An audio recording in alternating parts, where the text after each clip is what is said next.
Hello everyone, thank you for joining me on my channel again. It's Carol here at Oak House Journals, and I'm going to do Margarete Miller's Collage Weekly Planner project. This is the 2023 project and we're on week 25, believe it or not. It's crazy how this year is going, but week 25 we're on. So I'm going to do assignment 25.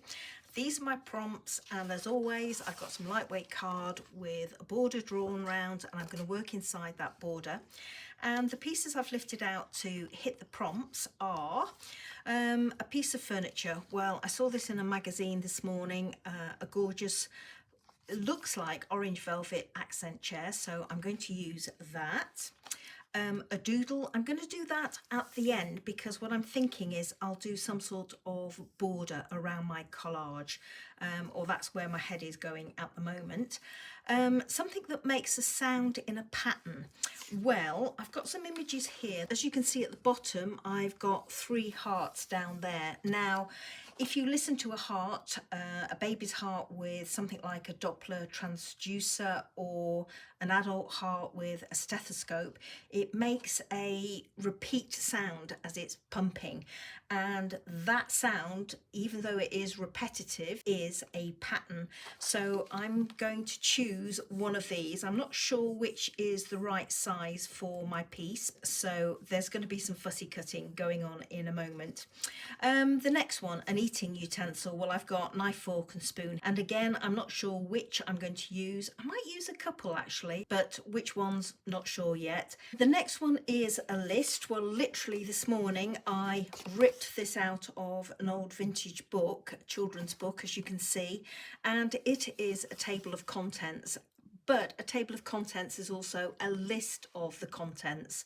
So I'm going to be using that. Whether I trim it up and even up the edges, I don't know. And I'm certainly not going to be using it in this orientation. I'm going to work in that orientation. So that's my list. And finally, an illustration. Well, I've got this lovely image of a lady in a long dress, quite comfortable there reading a book. So the first thing I'm going to do to make a start is to do some fussy cutting. So I'm going to cut all these out and I will be back when that's done. Here we go. Here's all my pieces fussy cut out. So that's my illustration and my cutlery and the 2 hearts. I've picked one in red and one that is a black and white image. These 2 are roughly the same size. I've chosen these because the other one was smaller. If you remember, there were 3 on my sheet of paper. The other one was smaller and I think it's lost on my piece. I'm not sure which one of these I'm going to use, whether the red is going to give me a pop of colour that I need or whether it will clash with my chair. I don't know, but I've got those, so I'm just going to put them on my prompts up here and get them in 1 second, or use them in 1 second. I've decided I'm going to use this piece exactly as it is, so I'm going to glue this down straight onto my background. Very decisive today. I've got a plan for this one, so I know roughly where I'm going with it, and I'm just hoping that it will work. So let's see, give that a good coating. There we go. Pull that out of the way, bring this one in. I'm going to have it this way round. Okay, so if I bring in my pieces, obviously my lady is in a sitting position and I'm hoping that she is the right scale to sort of perch on the edge of the chair. I'm going to use these numbers at the bottom here to ground her, and I'm hoping that something like that will work. I'm not bothered that she's going off the edge of my list. Now let's see which of these I want to use. I'm thinking the spoon to sort of mimic her head. Whoops, that's moving. I'm just going to anchor her down with my bone folder. As I say, I'm using these numbers at the bottom to sort of ground her, but I may well go in and doodle down here because I don't really want everything floating. I was thinking maybe I could do something like that and have the chair just touching. Let's bring in the knife So I'm thinking maybe something like that. Maybe overlap the spoon. I like this decorative ends to the cutlery, so I don't really want to lose that. So maybe have that there like that. Slightly on and off the edge like she is. Have that staggered. I'm definitely leaning towards having the spoon in the picture or in the collage because of the curve of that chair. And if I do that, then the leg can go over the top of this spoon handle down here. Or maybe I just pull the chair over the spoon handle like that anyway. I'm thinking of lining up this leg with this. So let's have a look at that. In which case I need to have the back of the chair over the spoon. Can anchor those down with the fingers. Oh yes, now that's working. Yeah, okay. So I'm happy with that as it is. I'm just going to tilt her slightly. I'm liking how the cutlery is looking, so I'm going to take that away and I'm going to glue the cutlery in place. Okay, and again I wanted to use that line on this chair there. I'm going to go with gluing the chair down. I wanted the chair to give me a pop of colour, so I'm hoping that if I go with the red heart that it's not going to clash too much with the chair.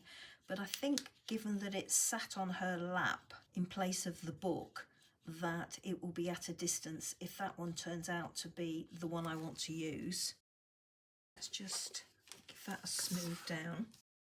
Okay, that's how I want her, but I can't glue her down just yet because I need to play with the hearts a little bit. It's a little bit big, but if I do the hearts any smaller, they'll be lost on this piece.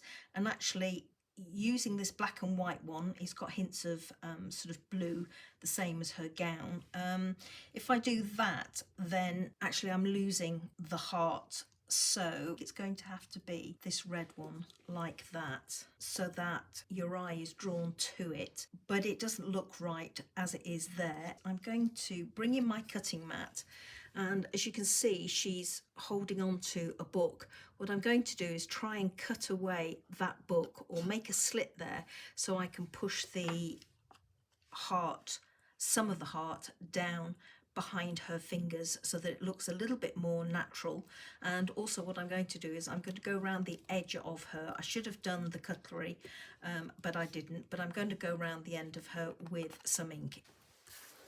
So I've just cut out where the book was, and I'm just going to go in quickly with a little bit of Vintage Photo Distress ink.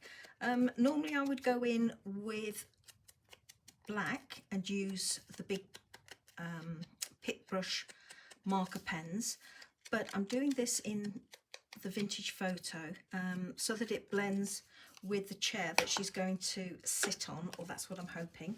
So if I bring my piece back in, sorry, one of the kittens got hold of that, so she was happily running off with it into the garden. So that's going to sit like that, I'm thinking. And where's the hearts? So I'm dispensing with the black one, so that's going in the bin, and I'm thinking that the heart can go in there like that, and that's my plan.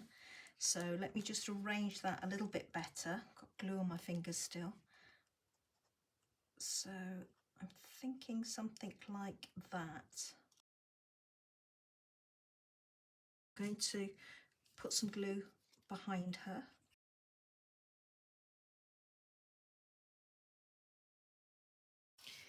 So my collage pieces are all in place now, all glued down, and I'm going to start my doodle.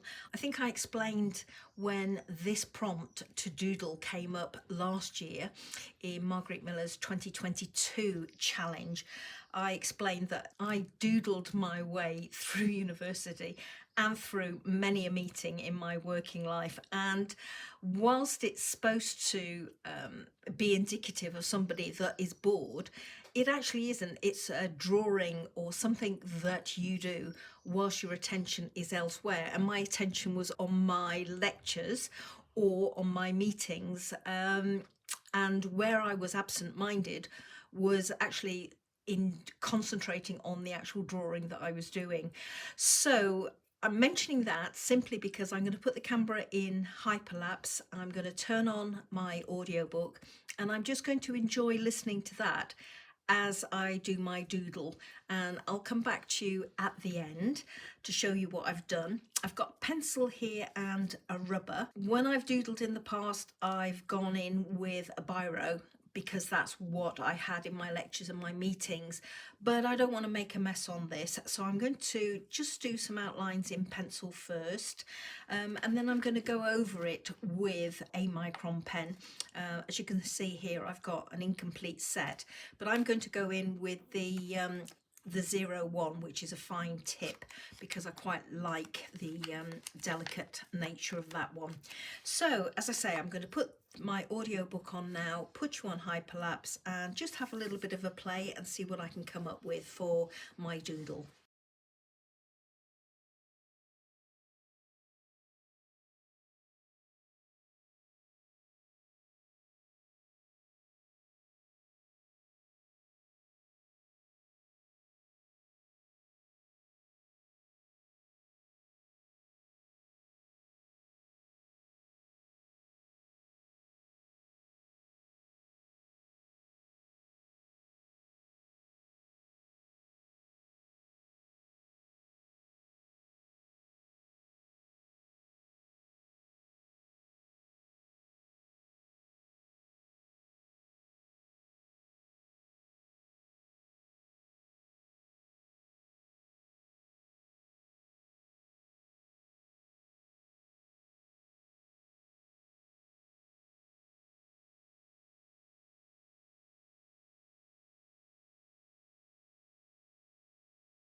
Well, I've just had a lovely 3/4 of an hour happily listening to my audiobook and doodling this.